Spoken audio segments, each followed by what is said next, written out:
the Kern County Museum. And as a Bakersfield native, Mike believes he's living his dream retirement, right, Mike? His love of all things historical and his unabashed allegiance to Kern County and Bakersfield. And I have to tell you, keeping up with Mike's energy level can be challenging. But there's no doubt in our minds that the Kern County Museum reflects Mike's vibrant vision. And as they say, there's a change a-coming. Thank you. Mike?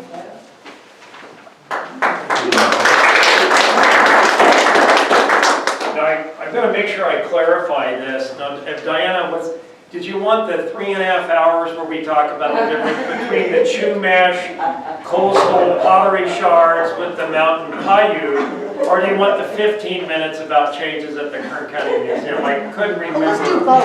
Which Yeah, I agree. Let's do both. All right. Pottery shards, yeah. All right. Well, thank you. This is a great treat for me. And I will confess, I spent a lot of time up here when I was a young man, because I was an avid fly fisherman. And I spent a lot of time on trout streams, and I always thought if I died and went to heaven, it'd look like a trout stream. But anyway, just real quick, because I think it's a fun story. I was doing accreditation work in Asia and the Middle East a lot. And I used to have meetings in San Diego with this group, and I was up in the San Francisco, Sacramento area. I used to fly down for these meetings. Well, my brother had a little ranch up at Hart Flat, California, right over the hill there. So he said, instead of flying to San Diego for your meeting, why don't you drive your pickup, bring your chainsaw, because he just had a hip replacement. He goes, to come up at my ranch and give me some brush work. I said, all right. So he goes, and to reward you, we'll take you out to dinner the night before. So we go to this restaurant. And we're sitting there having a bite to eat, and there were these young women, and they were over there acting just stupid. They were drinking margaritas, and it wasn't something they did on a regular basis, so they were getting louder and louder. So, and my brother started talking to my sister-in-law, so as I'm leaving, my brother goes, see the pretty brunette? I go, yeah, and he goes, get her number, because that's your next wife. So we're talking, so I went over and introduced myself, and I said, well, I'd like to get your number. We went back and forth, and she goes, you better take my number. So I called her the next day, and I knew on the second date that Susan and I were going to get married. Now, it took her 6 months. In fact, I even had a little bit of an allergy after our first couple of days. My eyes would get all red, and with the doctor, it was pepper spray. I mismade that. No. So we got married. So then I just bought this old, beautiful, historic property in Columbia, California, which is it's a state park. It was the second largest town in California in 1848. And I had the old Cardwell Ranch I bought, and I'd restored the old house, and I drove the last nail in it, and I met Susan. So now what do I do? Because I built my retirement property. I was superintendent of schools in the city of Sonora, and I love the old gold country. I raised my children up there. Now what do I do? Well, my kids were grown and gone, and I'd grown up in Bakersfield, so I thought, well, why not? So I came back, worked in education a couple of more years. I was superintendent out in the desert, Edwards Air Force Base, that area.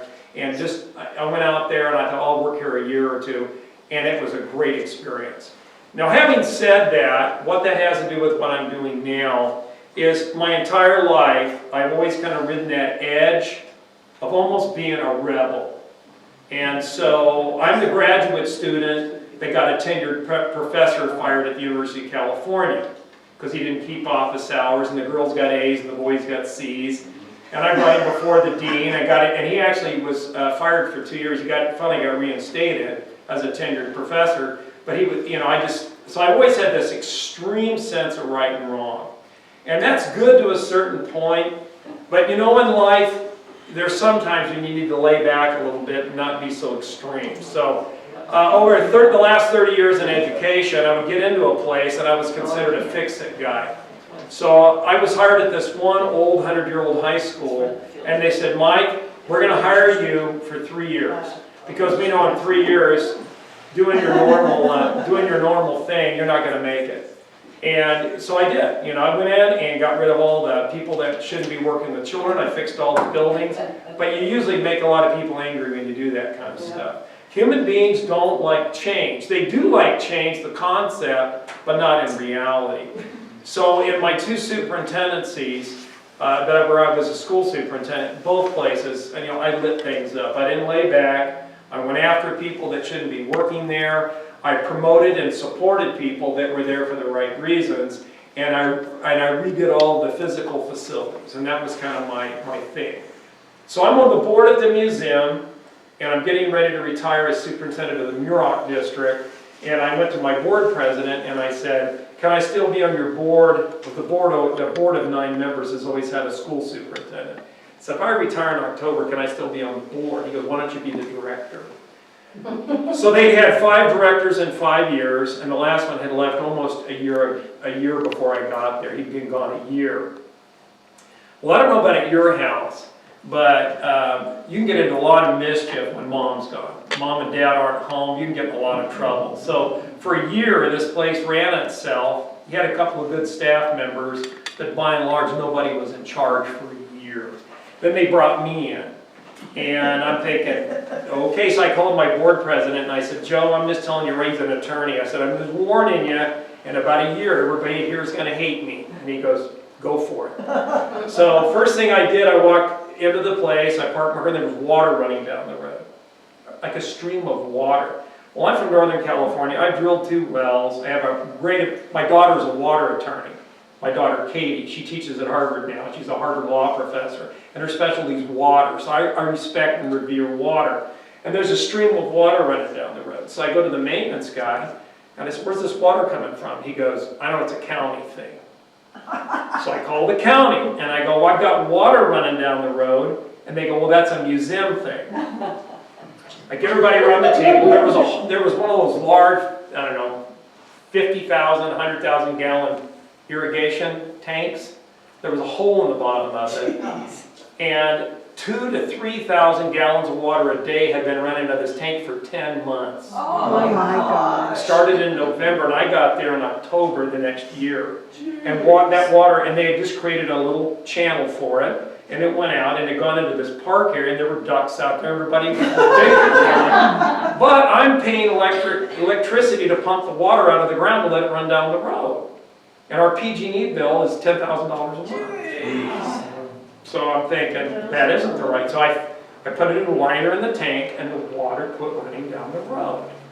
And I have a curator out there who doesn't like anybody, okay, except Diana. That's about it. And she came up to me and she goes, thank you. And this is probably the first time she said, I go, what is it learning Glory where? And I love her. She's on my list of top 10 people I love. I go on, she goes, I've been having to wade through that water for 10 months to get to my office. Thank you. And then she walked off, and I go, I think that was a compliment.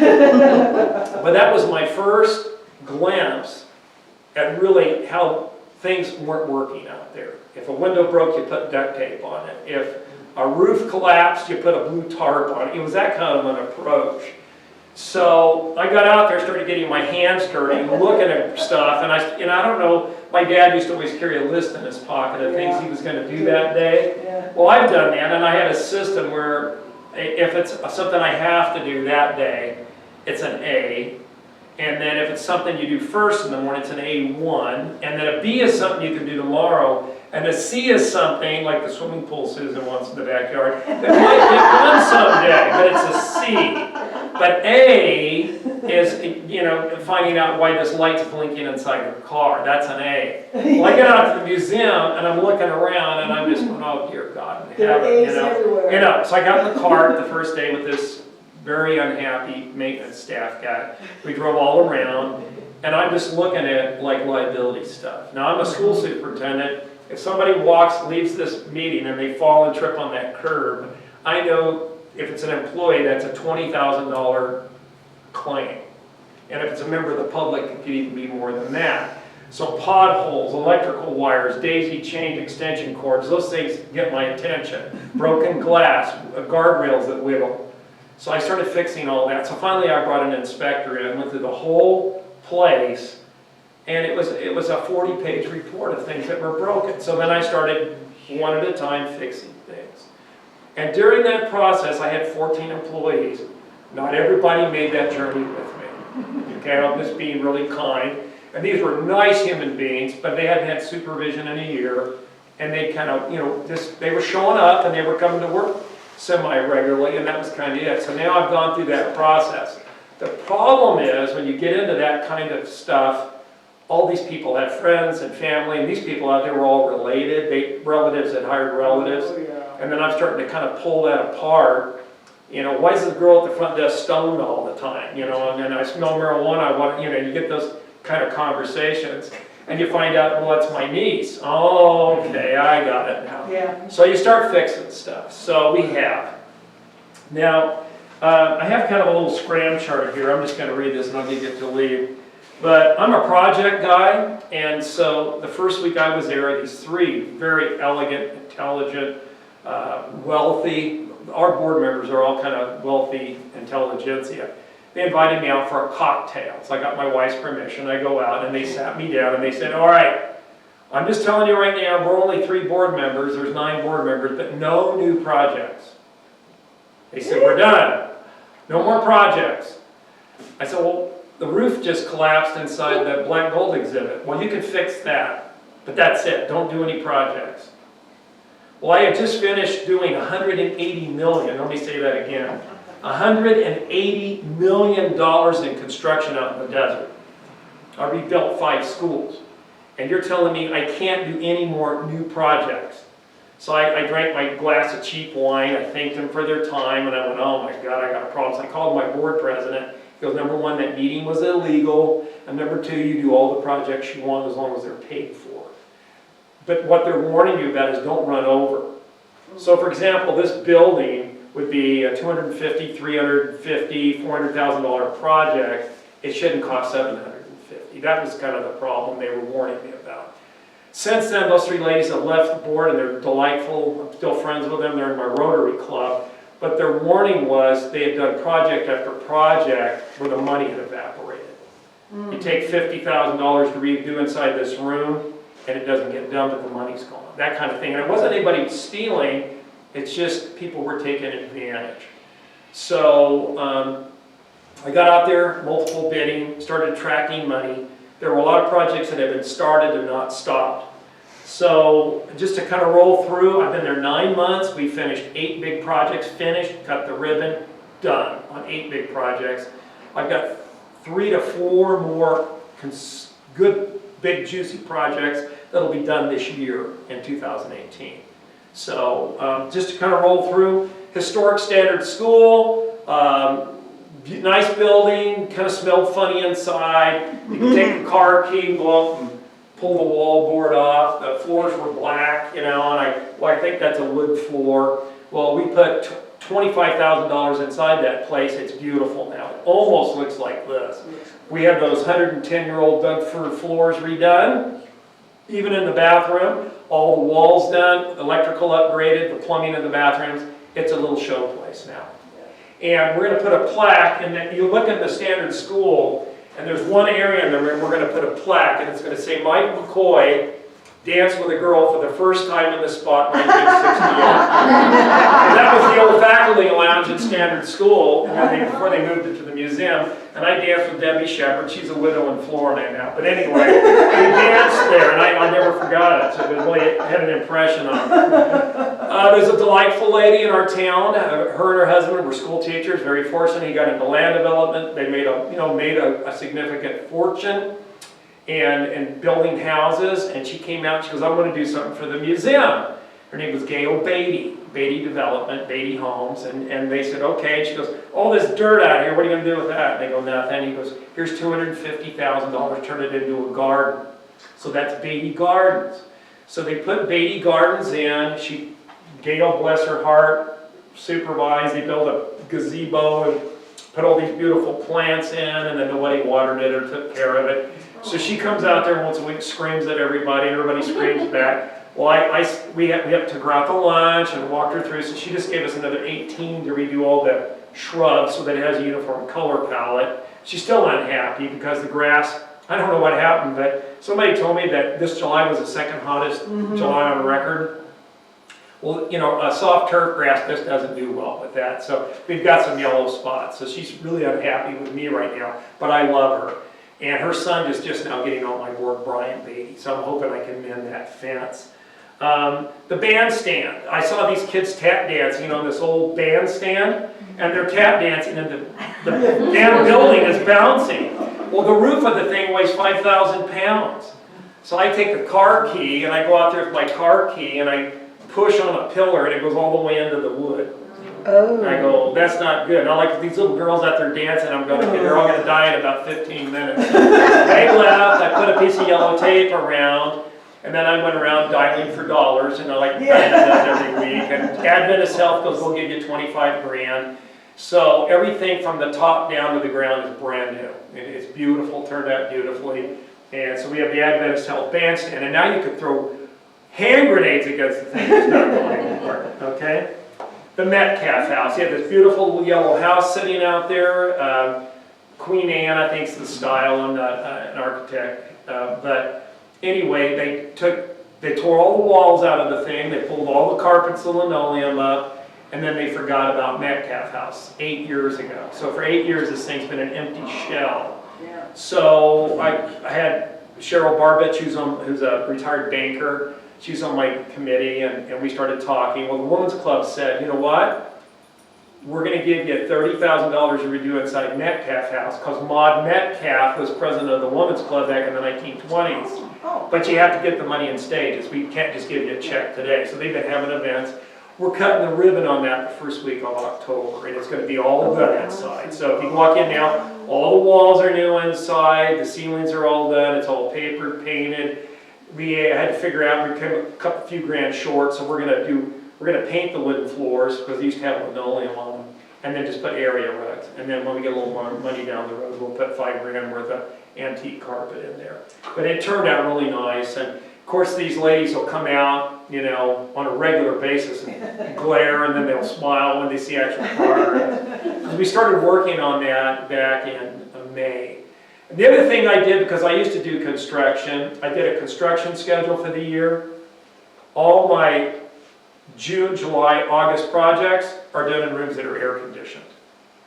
So my poor maintenance staff, Susie and I redid the old Joss house last summer when I was a volunteer before I became director. And I was in a room with no air conditioning in August, and we went and drank some draft beer right after that. I mean, I lost probably 20 pounds, you know, doing the sheetrock in the Joss house. So I scheduled, so Metcalf was a summer project because I have an air conditioning unit on it. 7, 8 years ago, one of the directors promised Ray Watson, who was our county supervisor for our area, that they would do this transportation exhibit. If you can imagine in your mind a building about the size of a supermarket, 16,000 square feet, like a warehouse, and they would put a transportation exhibit. They had a little ceremony, they told him that, and then everybody forgot they told him that. So this guy's walking around, you know, people say the museum, he starts mumbling, you know. So we went ahead and the sprinklers got done last year, and then we did the air, I don't know about you, but in Bakersfield, there are times of the year you need air conditioning, and there's times of the year you need heat. So now it's air conditioned and heated, that's all done. And then it's going to be a 2-part process. We've got this large exhibition hall for our wagons. We have a Conestoga wagon. We have 2 overland stagecoaches. We've got a hearse. And that building is going to have a circle of all these historic vehicles, much like you have behind your place here. You got a couple of beauties back there. But in the center, it's going to be a rotating exhibit. So for 4 months, it'll be Model Ts. They'll go away. And then for 4 months, it'll be antique tractors. And that way people keep coming back. And then we were out there working on this one day, and I was doing some demolition. And I go, the bathroom's locked. And the bathroom was about, I think it was in Bodfish, if you had to walk it, you know, that far. So I said, that's not very convenient. Now you're going to have this plaza full of all this antique neon. You're going to be serving beer. And then you got to go walk to Bodfish. and I just don't think the bladders are going to make it. Well, there's a historic service station there. And they said, I said, what about the restrooms on the service station? They said, well, they don't work. I said, well, why not? They go, I don't know, but they don't work. They never have worked. So I go around back and I look, and there's plumbing on the back of the service station. Like that, water comes out. I go, well, there's water. And so then I went into the bathroom and I filled the toilet up with a bucket of water, and then I flushed it and it went away, and I'm going, ooh, they go somewhere. So Question anyway, is where? I'm at a dinner party, and my wife's best friend Kim's dating this young plumber, you know, and he's this big, scary looking guy, and we're talking, he's telling me about the latest technology in plumbing. They have a thing now, you run down a pipeline, it's got a camera on it, and my goodness, that's interesting, you know.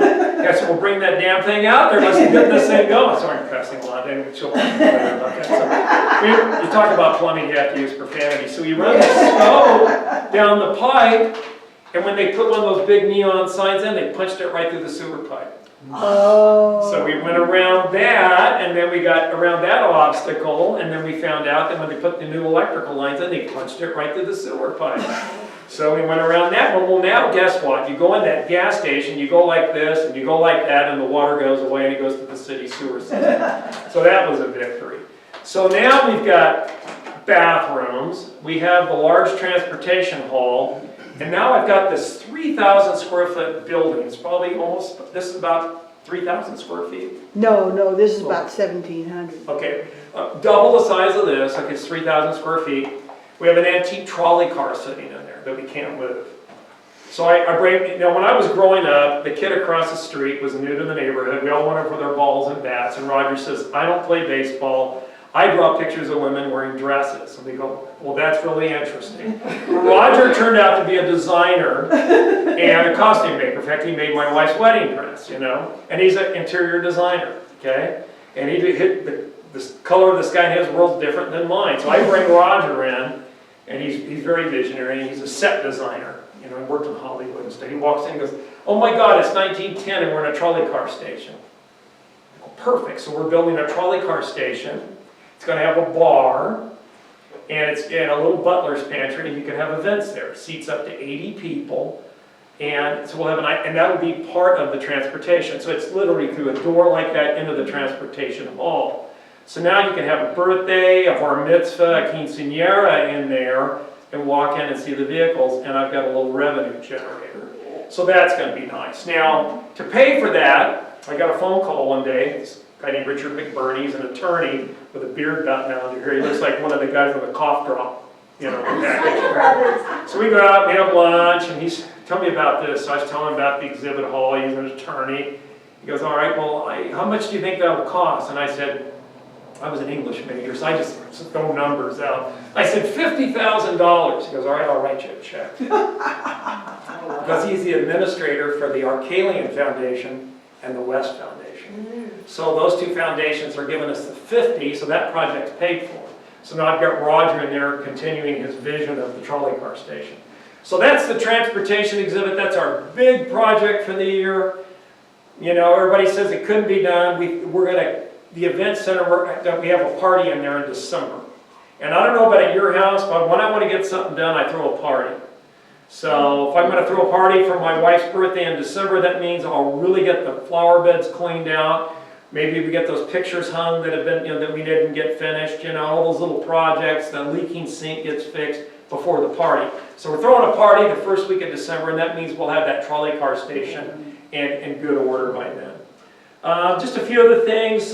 This is something good for you to know, Diana. Okay. But Heller House, Lowe's, every Lowe's store in the world has to do a project every year. They have to do a project, a $30,000 project, community service project. So if you've got a store, I know they're in Bakersfield, but they're always looking for projects because nobody ever knows about this. So they came out, we had an old stinky little house that smelled so bad you had to change your clothes. That's where we keep all our costumes. But there was a gas leak and feral kid foxes, and it just smelled bad. The floor was crumbling. If you went in the laundry room, you went like that, your foot would go through the floor. And this poor lady was in there creeping around trying to keep the costumes together, and the roof leaked. In 4 days, I'll say that again, 4 days, Monday morning at 8, to Thursday at noon, and they gutted the whole house, put a roof, painted, and redid the whole inside in 4 days. 35 Lowe's employees. It's called Lowe's Heroes. And all you gotta do is put a plaque on the building. And it is free. So Susan had something going one Saturday, was busy, and I got a lot of energy. So I went out to the old Bakersfield Community Theater. They were having a volunteer day. And I walked in, because I was an actor a long time ago, and I'm like, oh my God, this is so sad. This poor place. Oh my God, look at that. And I've been going to that bathroom. I'm looking it over. So I got in my car that morning, drove over to the Lowe's on Panama Lane. Said, I want to talk to your manager. And I said, boy, have I got a heroes project for you. And I told him about it. Well, guess what they're doing this morning? There's 30 Lowe's employees at Bakersfield Community Theater, and they're redoing the green room and the ticket office there. And I just got a text this morning from Jan Hefner, who's their board president. Well, thank you, Mike. Looks great. I don't know what color paint they picked. I'm a little worried about that because they're kind of zany, those artists, actors. But anyway, that's being done today. So if you want to think about Lowe's down the road, you got a project in the $10,000, $15,000, $20,000 up to $30,000 price range. So they did Heller House, and it turned out fabulous. They even punched plants in the ground for me. Wow. Wow. Lori Brock, my friend Roger, my little friend Roger, we go out. He walks in this children's museum. He goes, "This is amazing. You turned a perfectly beautiful children's museum into a boring dental office." And 5 years ago, they got $50,000 from the Junior League.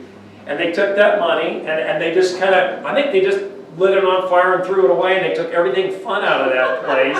And they put boxes of Legos all over and painted the walls green and called it good. So Roger and I are in there now, and I got a grant from Chevron, and we're trying to bring the fun back. Good. Because I think like a 5-year-old. My wife teaches kindergarten. And I thought if I was 5 years old and I went in this building, there's literally nothing to do that's fun. Nothing. Nothing. This whole big 6,000 square foot building, you walk around going, I don't get it. That's what Susie said. Susan walked in and she goes, I don't get it. I don't see this place in children. So now it's going to be fun again. So we already did an art area. It turned out gorgeous. And now we're doing the big 5,000 square foot room that's going to be Kid City again. And Foothill High is doing all the construction to their construction program, free labor. So that's being done right now. There's an old guy that I knew, in fact, in high school. I won a contest, a speech contest. He bought me my high school Letterman jacket, Ray Mish. He's America's oldest living undertaker. Yeah. He's 96 years old, always has a brand new black Cadillac, So I ran into Ray the other day a few months ago at a coffee shop, and I told him I was working in the museum. Now he remembered me from high school. And he goes, "You used to be a lot taller." I said, "I know."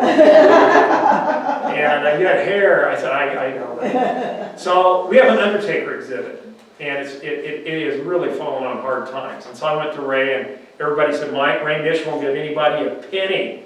He's really tight with his money." I said, "Ray, I want you to redo the Undertaker exhibit. I'll put your name on the front." He goes, "How much you want?" I said, $4,000. He goes, "There you go." So he was out last week. Now he drives a BMW. Got rid of the Cadillac. He pulled up a brand new BMW. Got all his staff with him. They go in there, and he goes, "This reminds me of an embalming room I worked in when I was 12 years old." I go, "Oh my God." So anyway, but Ray was thrilled. It turned out absolutely, and that was all Lori Ware. It just turned out really, really beautiful. That was done last week. That's kind of it. We did the Joss House a year ago. That's how I got on this, and so we kind of rolled through all these projects, and my mother-in-law's given me a signal. What about you and Susan last summer? Yeah, the Joss House. Well, the Chinese. So we had a Joss House exhibit, rich Chinese heritage up here too as well. You have incredible artifacts in your own museum. And this guy called, and he was really upset, and the board sent me, I was a board member, out to meet with this guy, and he was going to sue us. His name is Mr. Lum, L-U-M, 5th generation farmer in Kern County, okay? Norman Lum, and he said, "I'm had it up to here with your museum." What happened? Well, I gave you all these artifacts out of the Singong Temple. They're all 19th century artifacts. You put them in a warehouse, and for 5 years, you've lied to me about putting them on exhibit. And I said, if you're not going to put them on exhibit, I want them back. And then, of course, our curator says, no, they're a session, they're our property, they're not yours. He goes, well, I'm going to get an attorney, and you didn't, I said, let's fix this. So I go look at this Joss House exhibit, and it was just sad. It was basically it was an empty room and a little storage room. So we gutted the thing, tore all the walls out. A friend of mine, Steve Pakaz, this guy is a retired electrician, gutted the thing, put the walls back, pitched the ceiling, because the ceilings were really low. They were like this tall. And this one altarpiece was, 11 feet tall. Blew the ceilings out, pushed them all the way up, rocked it, painted it. I had my wife pick the color. Mr. Lum picked, because it's 3 propitious colors, green, yellow, and red with the Chinese. And the green he picked, last time I saw it was in Kaopecte. It was awful. or some kind of bad jello. And I go, Susan, Mr. Lum, she goes, oh my gosh. So she picked the green, she got a better green. And we painted that thing. Susie painted the outside, because she used to do commercial painting when she was raising her boys. We cut all the windows out, put a big, huge door in. You could actually look in there now. Then after we got it all done, I told my curator, her and Mr. Lum did not get along. I said, Lori, leave him alone. Give him 2 weeks. I put some staff with him, flunky type guys that were kind of coming off the street asking for work. And he built the entire inside of that beautiful Chinese temple. So now, and then I had to build a threshold guard to keep the evil spirits out. So now twice a year, in the spring and then the fall for the Moon Festival, our Chinese community can come out.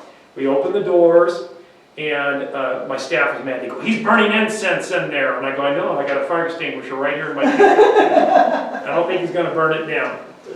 They come out, they bring a roast pig out, they shoot off firecrackers, and they have a worship service. It's the Shin religion. It predates Confucianism. It's an ancient ancestor worship. So we did that. That was our first project we did. And it turned out beautiful. And I put motion detector lights. And then we created an apothecary shop on the left. So that was my first project. Now, looking around the corner, I'm telling you right now, you're going to read in the paper, I'm going to get fired probably, because I just push people really, really hard that work for me. In a good way. I don't raise my voice but I really push hard on people and I expect a lot.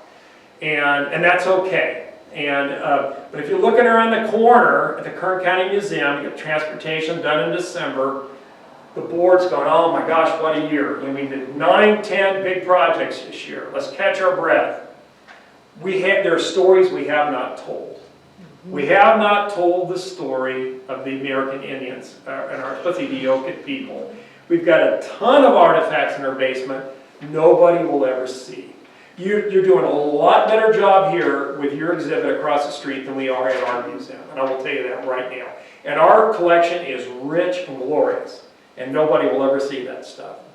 The other one is that Bakersfield sound. We've got a ton of artifacts. I've got Buck Owens' guitar, Merle Haggard's teething ring. I'm making this up, but we got it all in the basement. In the basement, in boxes labeled, Spade Cooley's hat, it's in a box, okay? So we've got a little feeble exhibit up in one area, but there's actually a building on our property that would be perfect for that. And so I could see that being repurposed as the Bakersfield Sound exhibit. Agriculture, there's nothing out there about agriculture at all, zero. So I'm in negotiations right now. I'm not going to tell you the name of the company. It's probably the second largest farming company in the world. And I finally got to meet their CEO. Finally got to meet this guy. Hard to get a meeting. I go in to meet this guy, and he shakes my hand and goes, Mike McCoy? I go, yeah. He goes, I'm Jeff Huckabee. You were my teacher in high school. Oh, no. I walk out, and my curator goes, well, that meeting went well. Because you're my football coach. And I go, oh, okay. So anyway, so it's Grimway. So we're working with them right now, possibly on helping me do an ag exhibit.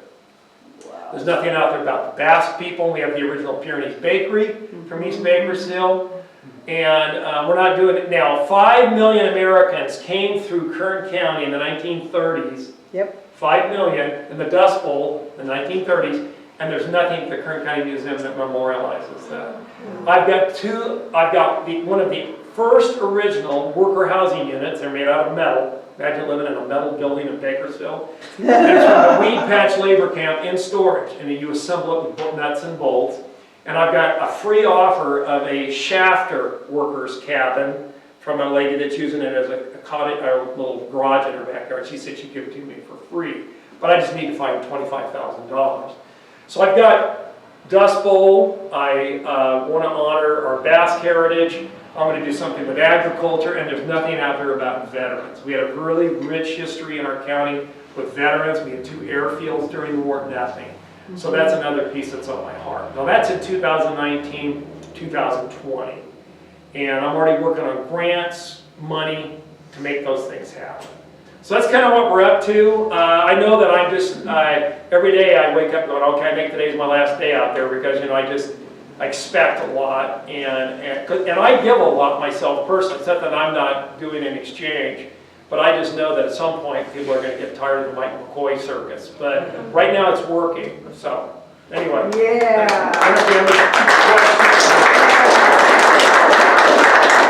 So I've got a little list here of updates, just things that we're doing, and welcome you all to come out. You're coming out next week, and I'm sure Lori will do a great job showing you around a little bit, but I enjoy working out there. It's been a real blessing, and just try to keep things moving. So if you have any questions about the museum or culture, yeah. I have a really basic one because I'm a little confused. Is the museum a separate legal entity? Because somebody told me it operated as part of the superintendent of schools. So It was county, and then and then there was this wonderful guy named Kelly Blant, who was the most powerful man in California education, and he was very entrepreneurial. And he goes, "Let's take over the museum and make $1 million." And the county goes, "Great, take it," you know, because they knew that thing was a money loser. And so he took it, ran it for about 5 to 10 years, put a little charter school out there, and figured out there ain't no money in museums, you know, because he thought he was going to, you know, get rich on it. So he gave it back to the county. So then the county goes, "We don't want it," so they didn't know what to do. So they created a nonprofit foundation. like called a 501c3. Yep, called the Okay. Kern County Museum Foundation. Oh. And then the county gives us $300,000 a year, just a chunk of change every fall. But, you know, our budget is, you know, a couple of $1 million a year. So that's just $300,000 is a lot of money, but that doesn't even pay my salaries. So what we have to do is raise the rest of the money. Now I make $60,000, $70,000 a year on people coming in to see the history. I make $400,000 a year on events. Yeah. Weddings, bar mitzvahs, you know, I was joking about that. That's where your money is. So when I do that transportation exhibit, if I can put a bar and a little, you know, party place on the front of it, suddenly I get $1,500 for 1 day rental on that building. So that's where I'm making my money. So that's a good question. And we'll have our next Rotary convention. Sounds good. I like when we tried that. They wanted it for free, and we don't do anything for free, especially in October, because that's our prime wedding month. I can have a 3-hour wedding and get $3,000, and Rotary didn't want to pay. And I'm a Rotarian. Right. So the lady got very angry. She said, "Well, we're bringing all these people to Bakersfield." And I go, "So does a wedding." And they're going to give me $3 grand for 3 hours, you know.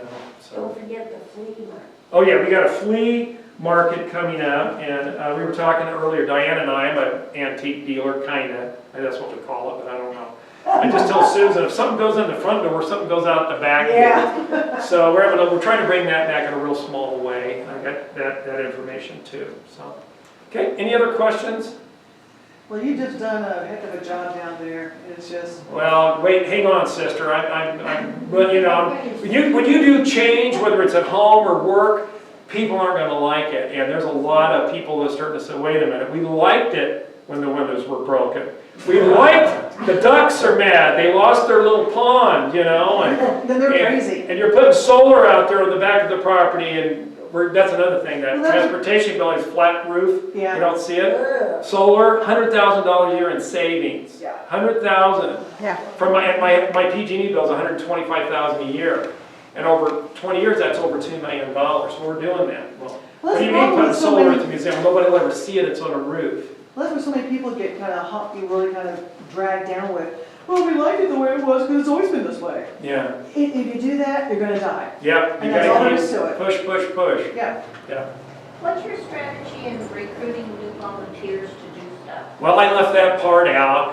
There was this lady came to me, very physically fit, blonde, you know, lady, you know, and she walked up, I could smell money, and I said, well, I said, hi, nice to meet you. You know, we started chit-chatting, and she goes, well, I want to make a gift to your museum to honor my mother and father. They were longtime volunteers, Holly Lazzarini.